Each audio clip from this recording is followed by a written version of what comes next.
এক সাহাবী এসে বলছে, ইয়া রাসূলুল্লাহ, প্রতিবেশীর খেজুর গাছটা বেঁকা হয়ে আমার বাড়িতে আইসা পড়ছে,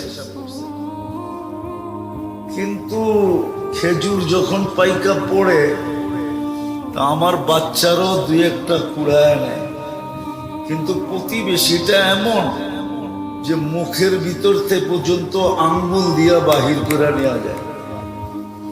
আপনি একটু ওরে বলেন না, হয়তো আমার কাছে বেচা ফেলুক, আর নইলে খেজুর গাছটা একটু নিয়ে দেন আমাকে। আল্লাহ রসুল ডাইকা জিজ্ঞাসা করছে, কিন্তু ওটা প্রতিবেশী হলে কি হবে? নিজেকে মুসলমান বললে কি হবে? আসলে ছিল মুনাফিক। আল্লাহ রসুল বলছে, খেজুর গাছটা দিয়া দে, জান্নাতে একটা খেজুর গাছ তোকে নিয়ে দিব। তো বলছে, ইয়া রাসূলুল্লাহ, এইটা ছাড়া যদি আরেকটা বলতেন তো দিয়া দিতাম। এটার খেজুর গুলো আমার বাচ্চার খুব পছন্দ।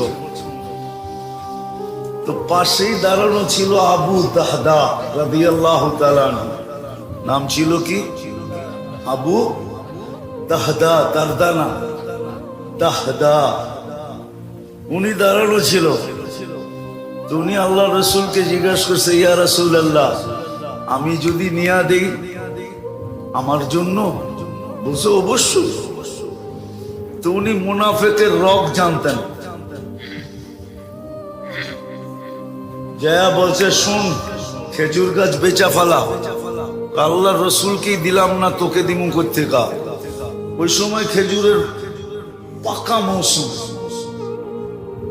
আমার ওই 600 বাগানের একটা গাছের একটা বাগান আছে, ওটা দিয়া বেচবি, সওদা করবি, ওটা দিয়া দিমু তোকে। আমার এই খেজুর গাছ দিয়া দে। একটা বিনিময়ে কয়টা? কত? তাও পাকা ফল গাছে, পাকা ফল। আরবদের নিয়ম ছিল, যখন খেজুর পাকতে থাকতো, তো এখনো মদিনায় গেলে দেখবেন আপনি খেজুরের বাগানের ভিতরে ছোট একটা ঘর পাবেন, ছোট একটা ঘর পাবেন। কেননা খেজুর যখন পাকতে শুরু করে তো ওরা এন্টার ফ্যামিলি সহ এখানে চলে যায়, আর শেষ খেজুরটা পর্যন্ত ওইখানে থাইকা এটাকে সুরক্ষা করে। আবু দারদা রাদিয়াল্লাহু তাআলা আনহুর ফ্যামিলিও চলে গেছিল ওই বাগানে। তো বলছে, ঠিক আছে, ঠিক আছে। ওই 600 খেজুর গাছালা বাগান যদি দাও তাহলে এটা দিতে রাজি। তো বলছে, ডান, নিয়ে নিলাম। দেখেন বেচা কিনি শেষ। তো দৌড়াইতেছে বাগানের দিকে, যায়া নিজে বাগানে ঢোকে নাই, কেননা বেচা তো হয়ে গেছে। বাইরের থেকে আওয়াজ দিতেছে, উম্মাদ দাহদা। ওনার নাম ছিল আবু দাহদা, ছেলের নামে নাম। তো বলতেছে, উম্মুদ দাহদা, জোরে জোরে চিল্লাইতেছে। বলছে, কিছে? বাচ্চা কাচ্চা লয়া বাইরে চলায়। মানি খেজুর বাগান বেচা ফেলছি। বলছে, কি খেজুর বাগান বেচা ফেলছো? মানি বলছে, আল্লাহ রসুলের সাথে জান্নাতের বাগানের বিনিময়ে ওয়াদা হয়ে গেছে। দেখেন মহিলা কেমন বাহির হইতেছে, চিৎকার দিতে দিতে, রবিহাল বাইয়া বা দাহদা, রবিহাল বাইয়া বা দাহদা, রবিহাল বাইয়া বা দাহদা।